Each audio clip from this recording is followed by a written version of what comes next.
When you hear the word Toyota, what comes to mind? Perhaps you imagine fast-moving cars zipping down highways, maybe billion-dollar deals and cutting-edge factories, or even a sprawling empire with towering office buildings. But recently, Toyota has shifted gears and captured attention for something entirely unexpected: a living laboratory. In other words, Toyota is building a city that's expected to cost $10 billion, known as the Woven City. It will be used to test new technologies by the company. The place will unite both innovators and normal folks in a real-world environment.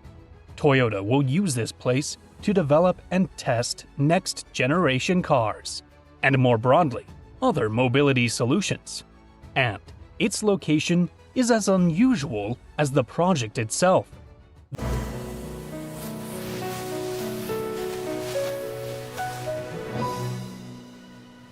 This is Mount Fuji in Japan.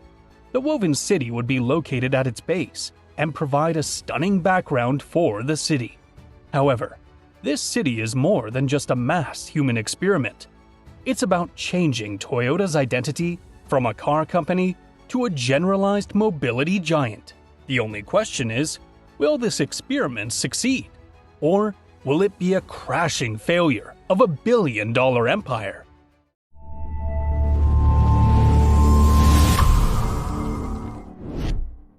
Toyota first started a weaving and sewing company right before the outbreak of World War I. Sakichi Toyoda invented the world's first automatic loom in Japan. The basic principle was that the machine stops itself when a problem occurs. This innovation later became crucial for producing automobiles. Toyota went on to release its first car, the Toyota AA, in 1936. After World War II, Toyota benefited from Japan's alliance with the US to learn from American automakers. Fast forward to today, Toyota is the second largest car company in the world by revenue. In 2012, it broke the record of being the first company to produce more than 10 million vehicles in a year. Over time, Toyota shaped itself as a reliable and affordable car brand. Models like the Toyota Corolla and Prius became hot-selling items for middle-class users and those looking for reliable transport. However, as time moved on, companies like Tesla, Lucid, and others took to the market. Cars started to modernize and become electric. Toyota started to be seen as a company stuck in the past. It was no longer associated with innovation or luxury, and that was a big problem for Toyota. As more companies joined the rat race, Toyota's global empire was at serious risk. The only sane way out was for the company to rebrand itself while sticking to its roots. So that's what it did. In 2020, Toyota posted this trailer on its YouTube channel. This project was named Woven City, a tribute to the company's textile background. According to the company's website, the city serves as a test course for Toyota's transformation into a mobility company.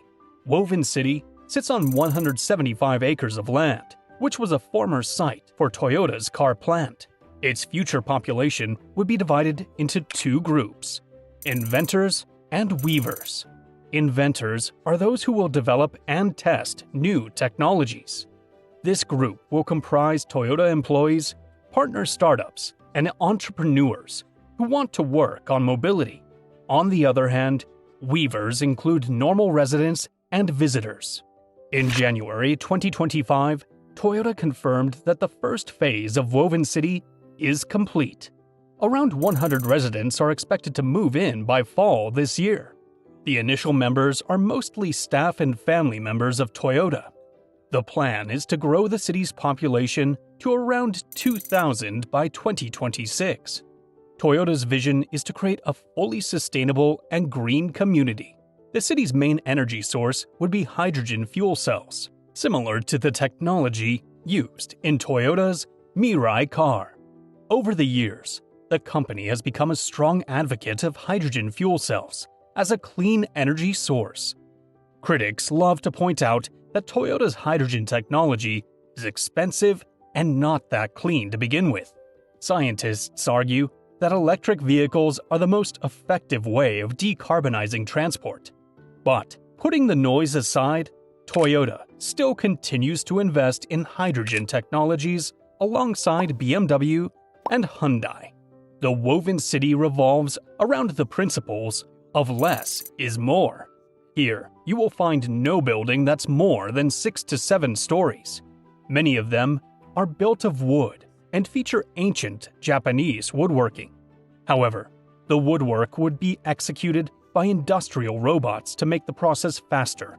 After all, the 2026 deadline isn't that far away.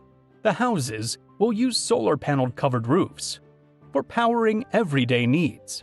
And, like most new developments, some greenery would be sprinkled here and there. What's fascinating is that despite this simple aesthetic, each building has a degree of sleekness to it. Whether it be an apartment complex, a community hall, or an office space, everything looks like an urban utopia. The credit goes to Japanese studio Nikken Sekkei, who collaborated with Danish studio Big. Vehicles and people will be separated on 3 types of road, with faster-moving traffic kept away from the core of the city. And let's not forget, since this is Toyota's city, even the public transport would be Toyota. So, instead of using metro or subway, the woven city will feature Toyota's e-Pallet. This is the company's first fully automated, next-generation electric vehicle. It was launched the same year as Woven City and moves at speeds up to about 12 miles per hour. The company designed 20 such vehicles for transporting athletes at the 2020 Tokyo Olympics. However, the vehicle's safety is still debatable. During the Para-Olympic Games, one of the e-Pallet collided with a visually impaired athlete. As a result, Toyota had to suspend all of its self-driving vehicles. This goes on to show that driverless technology has a long way to go before it becomes safe for normal roads. Much of this requires testing followed by appropriate modification. The Woven City is made for this very purpose. It will provide space for Toyota's trial and error process before its products can be launched to the public. Using feedback from the city's residents, inventors can tailor their inventions in a better way. Now, the big question is, what sort of inventions are we going to see? Will there be flying taxis, high-speed pods, or something entirely different? After all, this is a $10 billion project, so there's got to be something worthwhile to look for. To answer this, let's take a look at some of the companies partnering with Woven City. Even though mobility is a central theme of the city, a lot of these startups specialize in other areas. The partners include a soft drink company, a coffee company, a company that specializes in instant noodles, an air conditioning company, and an educational institute. As the chairman of Toyota himself confirmed, Woven City is more than just a place to live, work, and play. The city will also explore subjects like robotics and artificial intelligence. It seems that Toyota has taken note of its previous criticism and is now focusing on developing next-generation vehicles, particularly battery electric vehicles. This shift is a smart move, especially given the growing competition from EVs like the Tesla Cybertruck, Ford F-150 Lightning, and Chevrolet Silverado EV.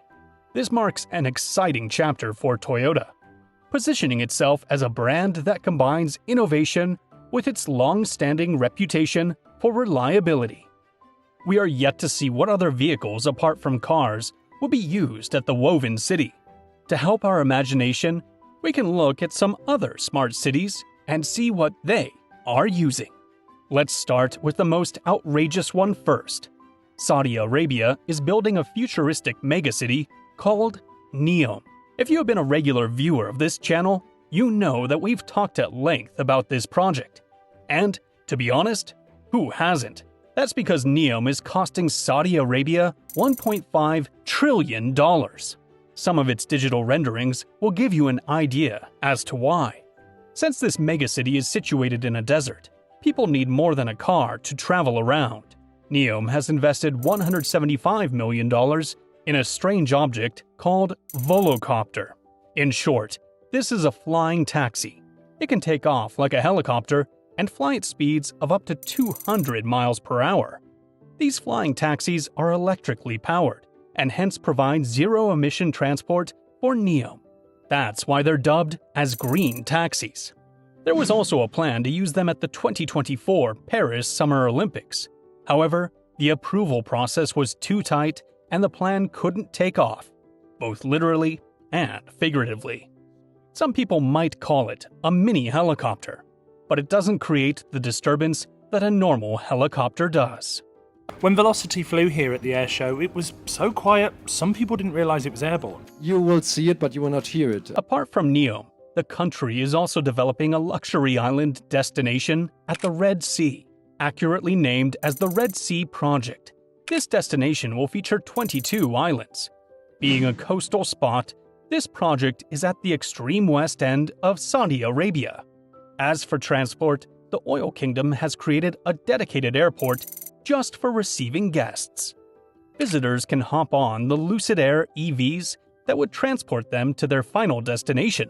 The Red Sea Project will feature 150 charging stations for its initial fleet of 80 electric cars. Apart from Lucid Air, the place would also rely on Mercedes-Benz EQS, a fully electric sedan. Now, for coastal regions like the Red Sea, another terrific addition would be a seaplane. It's basically an air taxi capable of landing on water. Some prominent examples include the Icon A5 and the Cessna 208 model. It's wonderful to see a flying vehicle land so gracefully on water. The last time we saw one was during an emergency landing of an aircraft. The Icon A5 doesn't even require a runway to land on. It could do with grassy plains, sandy beaches, or your nearest lake. Icon's lightweight allows it to be towed by your car, or even your boat. To own one, you require at least 400 grand in your bank account. That's why it's more appropriate to be used for wide-scale projects like floating cities or islands like the Maldives and Sri Lanka. For bigger regions like America or China, we require a much more comprehensive and large-scale system. For decades, public transport has been limited to railways, buses, or the metro. However, the 21st century has seen some mega advances. A famous example are the maglev trains. These trains use the magnetic field to levitate above the track. This eliminates friction between the wheels and allows a speed above 300 miles per hour. Japan is currently building a maglev route between Tokyo and Osaka. This train is designed to reach a speed of 314 miles per hour and connect both cities within an hour. Its first phase is expected to be completed by 2027, making it the fastest public train in the world. If you want to go even faster than that, we have another project for you. It's called the Hyperloop, and it promises speeds of up to 700 miles per hour. In a nutshell, the Hyperloop is a maglev train that's put inside a tube. The tube eliminates the air resistance, the secret to achieving such insane speeds. An American company called Hyperloop One was heavily pursuing this concept. They planned to connect San Francisco with LA in under 35 minutes. The one-way ticket would only cost $20. Needless to say, the public was excited to get a fast and cheap form of travel. If you want to learn what happened next, watch this next video about the Hyperloop.